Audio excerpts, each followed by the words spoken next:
Hello, hello. You're tuning into the Careering with Cameron podcast, your safe place to ask all the dumb questions about finding a job.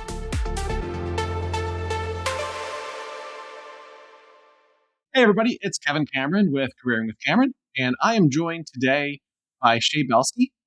Shea is going to talk to us about something that I have seen quite a bit of posts on LinkedIn and on Facebook, and that is how can we really be able to help our neurodivergent employees in terms of not only interviewing, but also the natural next step, which would be onboarding.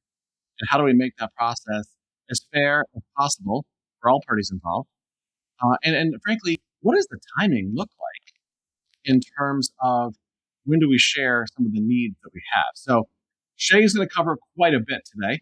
I'm looking forward to the conversation and really looking forward to hopefully helping much of our audience in terms of the needs that they're expressing and support. So Shay, welcome to the show. Kevin, thank you for having me. Psyched to be here. So Shay's going to share with us a little bit in terms of like what is happening right now in the workforce in terms of supporting or sadly not supporting our neurodivergent candidates that are coming in for interviews, as well as onboarding in the hiring process. It is a place where there's much support needed. Unfortunately, a lot of understanding that is missing. And so how do we make this a fair situation for all parties? I think there's a really interesting thing to be said about what does somebody need to succeed in an interview. Every individual who's neurotypical, neurodivergent needs something. And something that I have struggled with as an autistic person is how do I articulate what I need to an interviewer, to someone who's doing interview prep or like a coordinator? And then how do I know that they're actually taking me seriously? They're going to be taking this to their higher ups, to the hiring manager, to whoever it is, and helping me focus on doing well on the interview and not actually biasing the outcome. Something that I've experienced and that countless other people experience is that if they disclose their neurodiversity during an interview, it may and often does have a bias or have an effect on the hiring outcome, which for the purposes of an interview, it generally shouldn't if all you need is accommodations for the interview. But unfortunately, we don't live in that world all the time, where sometimes the disclosure of any disability, not just neurodiversity, can have unintended or subconscious bias for whoever's involved. And as a result, that can skew hiring decisions. If you have somebody who's neurodivergent and really talented, really a great fit for the role, and they disclose that they have ADHD and need an accommodation, it's disclosed they have dyslexia or autism or something like that, they may unknowingly and unintentionally bias an interviewer in either direction and perhaps lead to an outcome that they weren't hoping for. Yeah. And it's so challenging right now just to get through the screening into the interview that, you know, it's heartbreaking to then be at that point and have, unfortunately, somebody be not included in the selection process because of something that they shared. When do you think is a better time to share support that they may need through either working or maybe even through the interview process? So I guess there's two questions here. One is, what if there is support needed in the interview? And two is, what if there is not support needed in the interview, but there is support needed in the actual job? I think you hit it on the head as far as needs. In the past, I have just said pretty freely and openly, I'm autistic, but not really having a point or reason behind it. And that's where a lot of that bias can come in. It's like, why are you telling me this? What do I do with this information? That's where there can be some more confusion.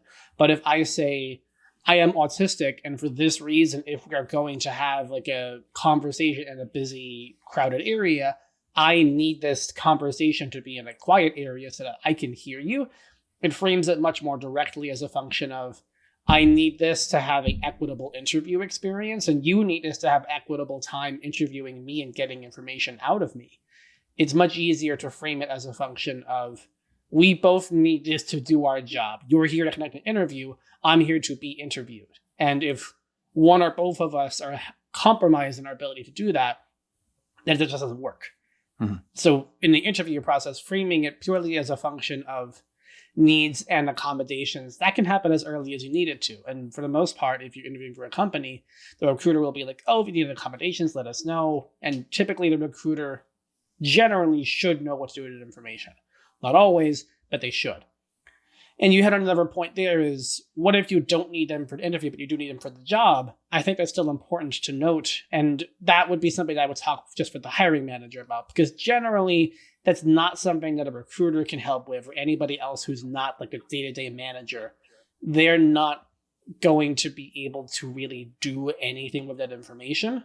But if you have a manager who doesn't need to know, hey, this individual is autistic, and for that reason, maybe they struggle with communication, or maybe they have some sensory complications, or there's something else that's happening with an autistic individual, and the hiring manager will need to take that into consideration as part of their management. That's not to bias a decision to or not to hire them. It's more a matter of, can the hiring manager support them at all in the first place? Can they actually implement the accommodation?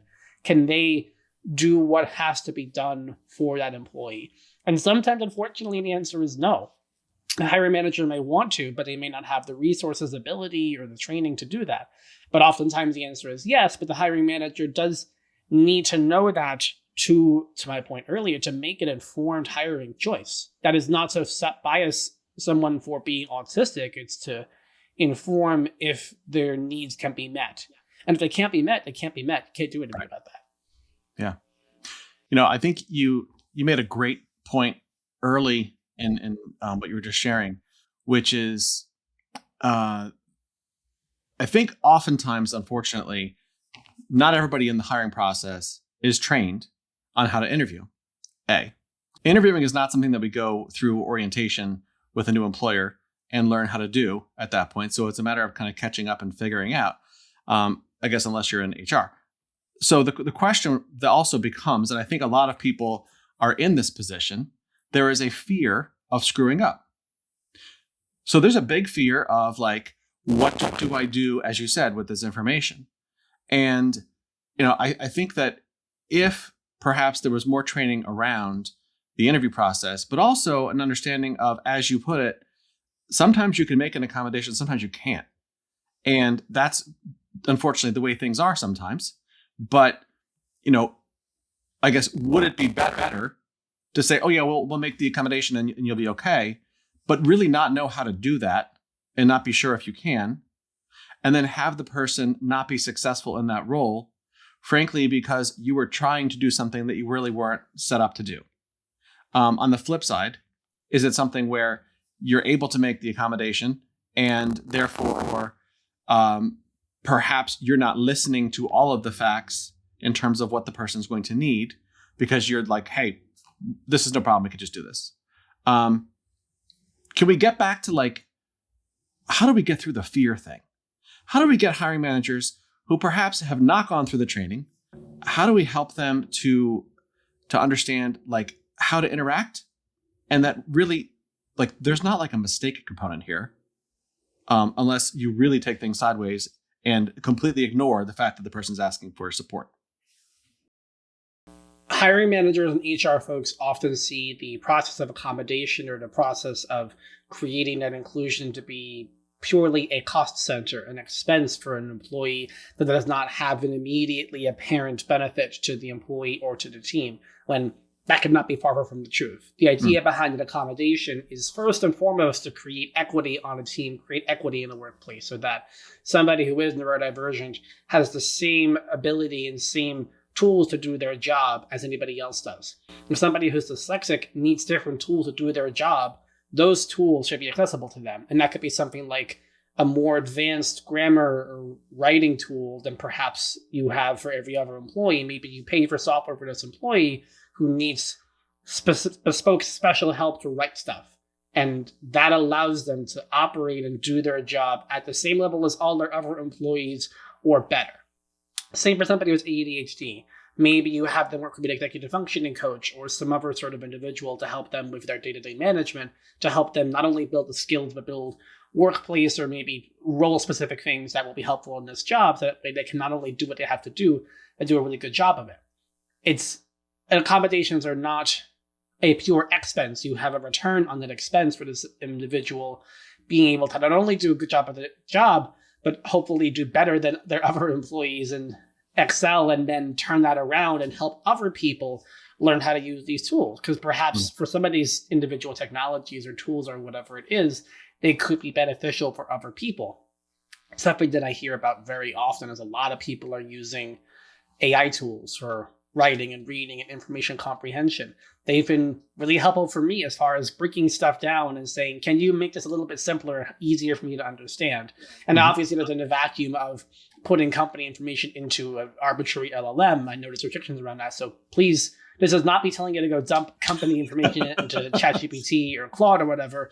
But if you have access to those tools and want to make them a part of your workflow, or if you need more, or need to request permission to do so, it's certainly worth experimenting with to see, could this help me do my job better? And could I then help people who don't need this tool to encourage them to use it so they can do a better job at their job? So something that maybe is more of a need for me, but perhaps a want or an ad for somebody else. Mm-hmm. Yeah, when I think about the investment that you can make in an employee versus decide that they're not working out. And you factor in the math that to hire somebody to replace somebody is 2 to 3 times their salary overall. Yep. It is nowhere near, I would imagine, what any type of support or accommodation would cost. So it's really very silly to think that that's the right answer. That's, I think, the first part of that. The second part of that would be, working with an organization to understand, like, and maybe this is part of the process in terms of the interview, where are the points where we have the ability to support well? Where are the points where we maybe are not able to support well before you get into that interview process, so that you can speak to it, logically, in terms of like what's available. I'm confused what your actual question is. Are you asking for names of organizations? Are you asking more for what a company can do? What is your question? So that's a great kind of jump off there as well. Is what types of accommodations are most frequently asked for, I would say. Do you have an idea? It depends a lot on if it's an interviewer versus on the job. For autistic people, for example, something that I know I struggle with, which is not universal to every person, but I know is largely beneficial, is making sure the environment is pretty like low sensory or low stimulating. Like for me, if we're going to be having a meeting in a meeting room, typically it's a meeting with just the interviewee, the interviewer, and maybe one other person. Mm-hmm. It's not in a loud, open environment. Sometimes we'll have like lunchtime conversations, which can't be in a loud environment, but I'll typically say, hey, can we have this in like a quiet room just so I can like hear you and have a conversation? It could be something like having work from home flexibility. I work from home every once in a while. I'm home right now. It could be wearing noise canceling headphones. It could be a coach I mentioned before. It could be better social awareness or social training, not just for them, but for people on the team. Those are a couple different like kinds of accommodations. The list goes on for a very long time. And there's also, taking it a step beyond accommodations, but also like fundamental changes to how a workplace can function, which will benefit everybody. And though it may benefit neurodivergent people disproportionately more, it still benefits everybody. For example, there's lots of AI note-taking tools out these days. I have become very familiar and very, I wanted to say reliant, but certainly very enmeshed with my AI note-taking to help me focus on having a meeting and not have to worry about jotting stuff down in a notebook to come back and look at later. Like in my closet, I have stacks of notebooks from when I've had to be on a meeting and like jot stuff down and try to remember it for later to go back for the notebook. I'm looking at this stuff and I can't make heads or tails of it. Right. But with AI note-taking tools, there's a billion of them. There's Granola, there's Jiminy, there's Fellow, there's a million of them. Those have really been beneficial for me and for many other neurodivergent folks to focus on the meeting at hand and the conversation and let the note taker just listen in and then follow up with you later. And it connects to other AI tools as well, which has been really helpful. So there's cultural shifts like that. There's everybody can and should be using these tools or have access to this technology. That way it doesn't feel like we're singling out the one person. Another example could be a quiet room. My office has a quiet, low sensory room. I don't necessarily need permission to go in there. I could book it in advance, but anybody can do that. It's not just people who are on the list It's anybody can do it, just first come, first serve. And I appreciate that a lot, that we have this space, but it does not necessarily feel like Shea's private space. It's not my space to own or to dictate. Anybody can use it, even if I use it more so than others. Anybody could go in and book it. So I think it's not just about accommodations, it's about what can we do as a workplace to allow anybody to have access to these things that will benefit them. Whether it benefits one type of individual more so than others doesn't matter, as long as everybody has the potential to benefit from it. That's such a great point. And I love the fact that you tied it to the note-taking AI, because that seems like an area where many people are enjoying having AI note-taking, whether it's in video conference calls or on them in terms of conversations. And there's still a group, I think, that's like, no, I don't want my information online. I'm just gonna write it down. But the amount of freedom I think it gives you in terms of having that note-taking with you, not only, as you said, to make sure that you have great notes and be able to go back to them and make heads or tails out of them, because you're not looking at a sentence you wrote here or there, is really great. And everybody should be able to use that. How much of the work population at this point do you think? What percentage is neurodivergent right now?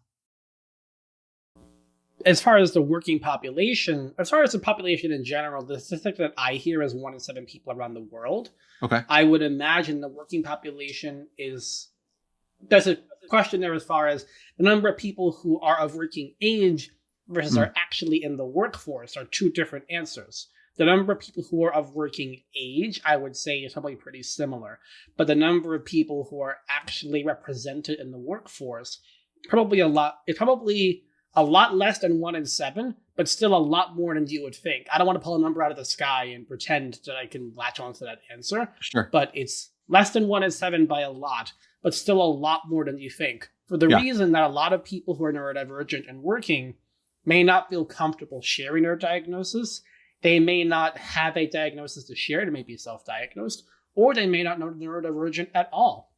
Some people can go their entire childhoods and part of their adult lives without ever knowing they're neurodivergent at all. I've met so many people who have gone 30, 40 years and they come to some realization, they come into some information, and they decide to go get a diagnosis or they speak to a professional and they're like, oh, I actually have ADHD.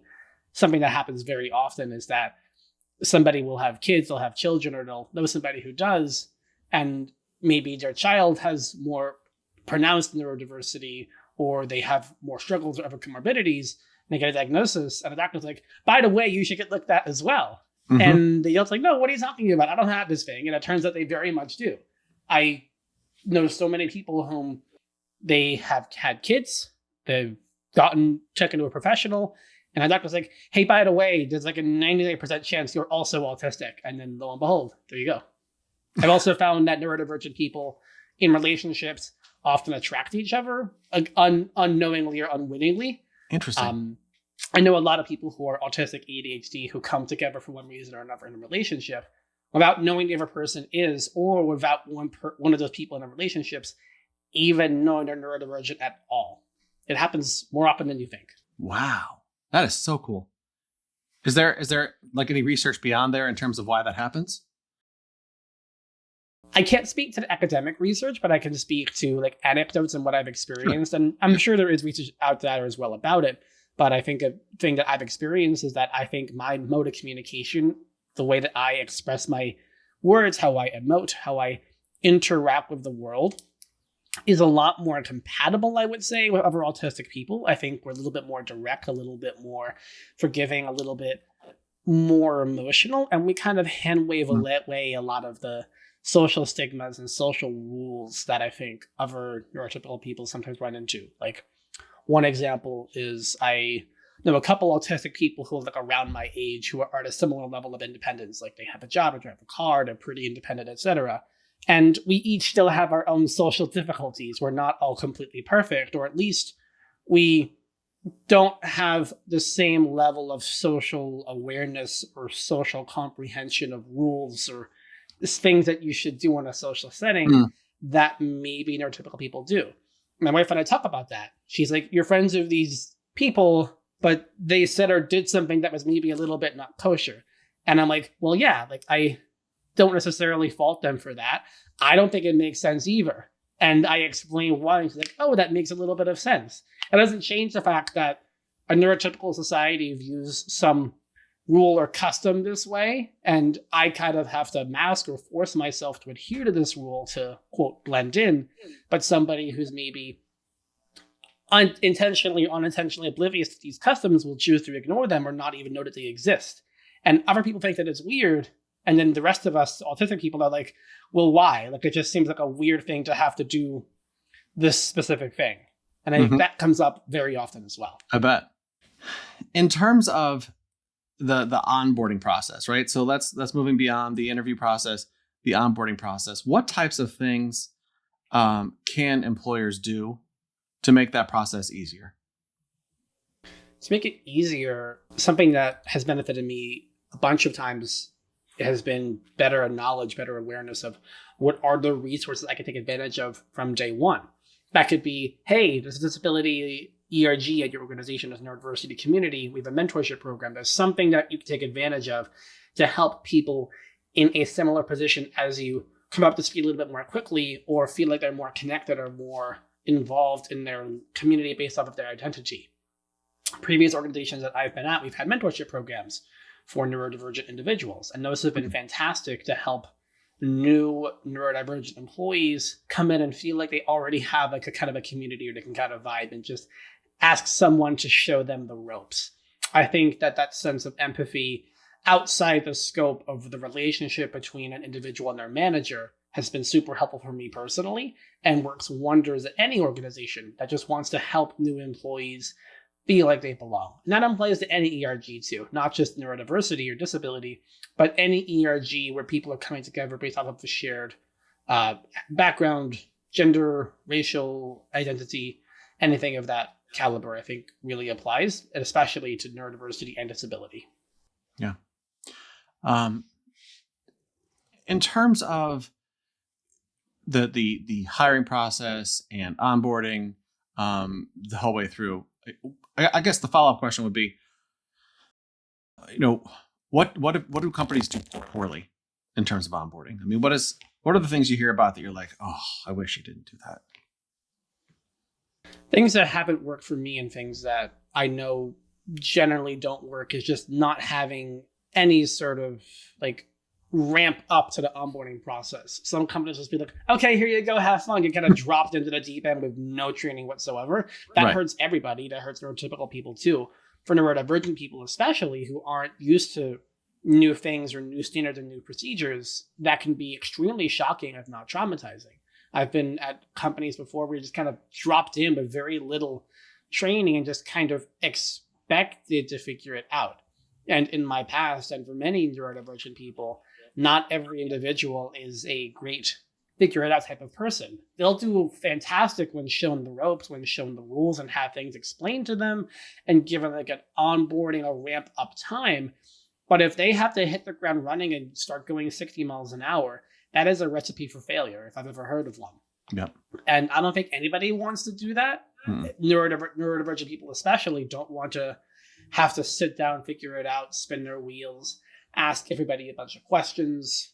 It's much more beneficial to every employee, neurotypical folks most especially, to have a much more ramp up for an onboarding, for figuring out who are you, what is your job, what resources do you have, here's your team, here's how they operate, and then empowering managers as well to be a part of that ramp up process. In my most recent job, I had a great ramp up process to getting up to speed at my organization, what my department does, what my team does, etc. I felt like that was a fantastic way for me to get familiar with the business problem and how I contribute to that business problem. That's fantastic. I love that. Okay. And I think it's leaning back to what you were talking about in terms of the quiet room and having everybody have access to it. It really raises the bar for the whole organization because everybody performs better if you have programs like mentorship and you have programs where people are actually onboarded.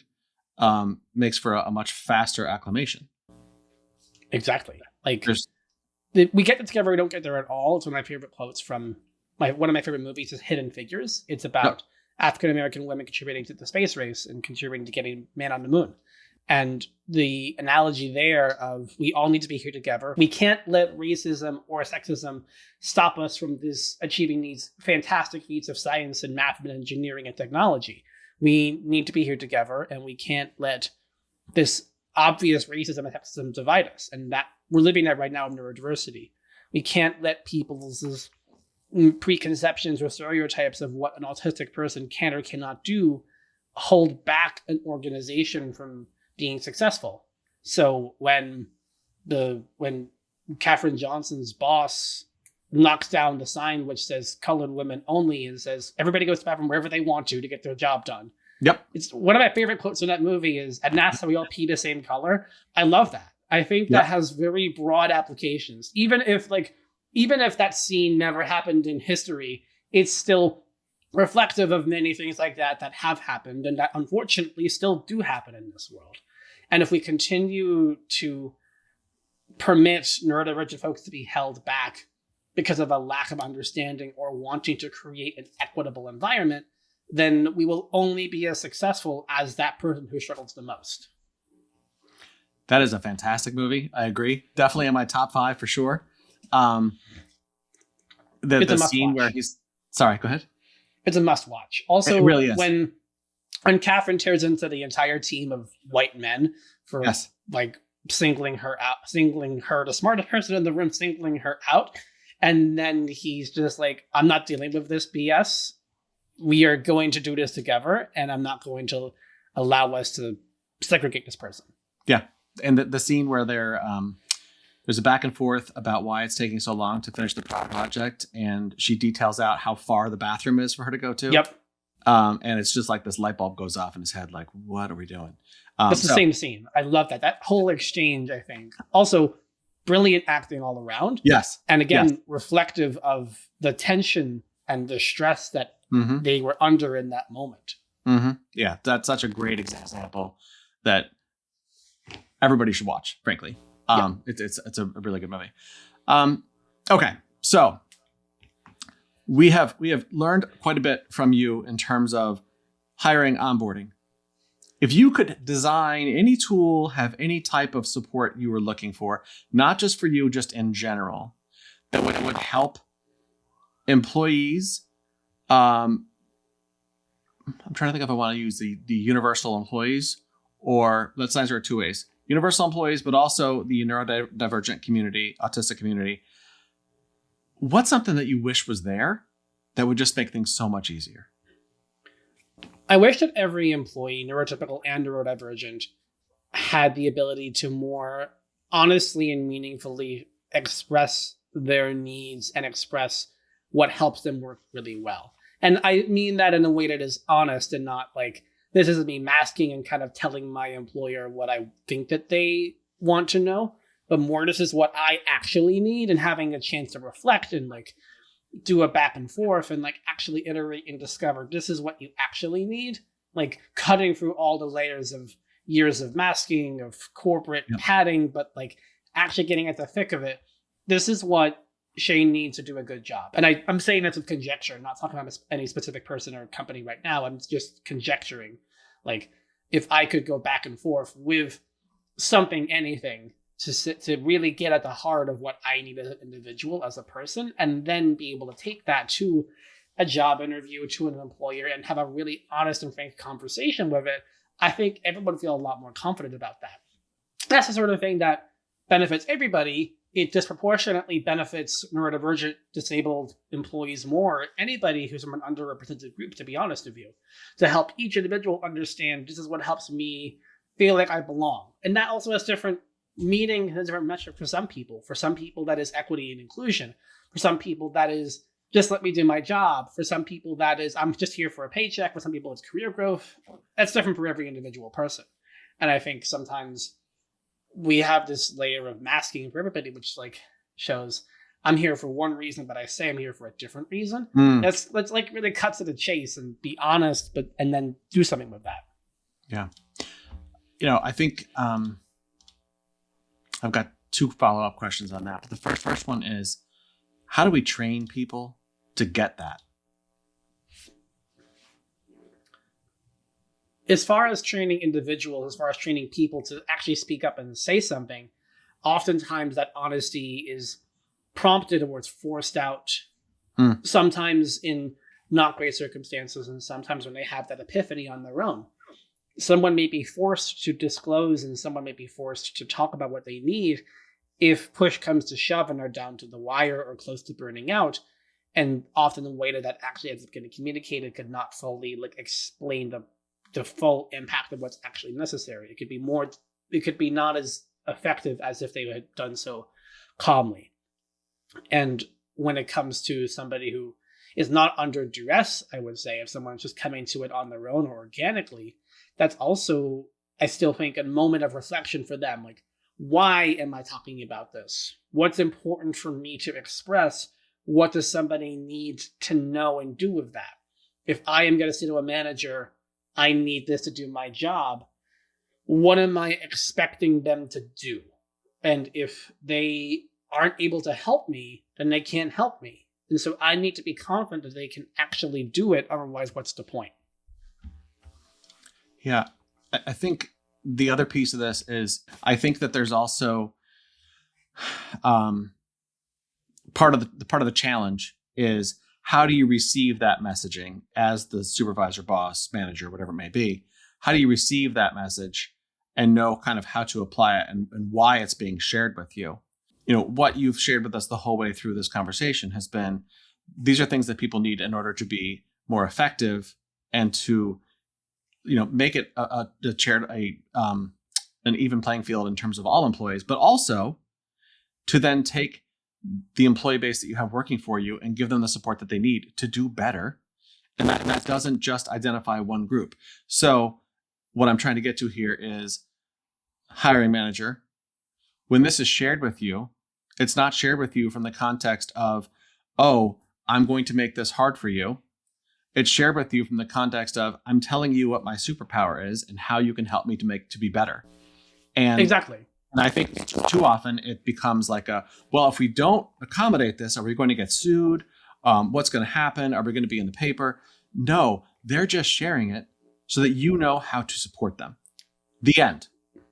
They're sharing it because this individual knows what it takes, knows what they are capable of, how they can really crush it and do well, but they need this thing or things to get there. Framing as a superpower is an interesting concept. I hear a lot of people say neurodiversity is my superpower, disability is my superpower. And I think that it's not wrong for everybody, but it's not true for everybody either.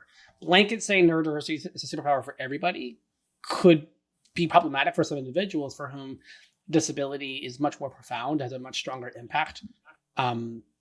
But for some individuals, that is true. And I think it's up to that person, that the onus is on them to say, this is what I'm really good at.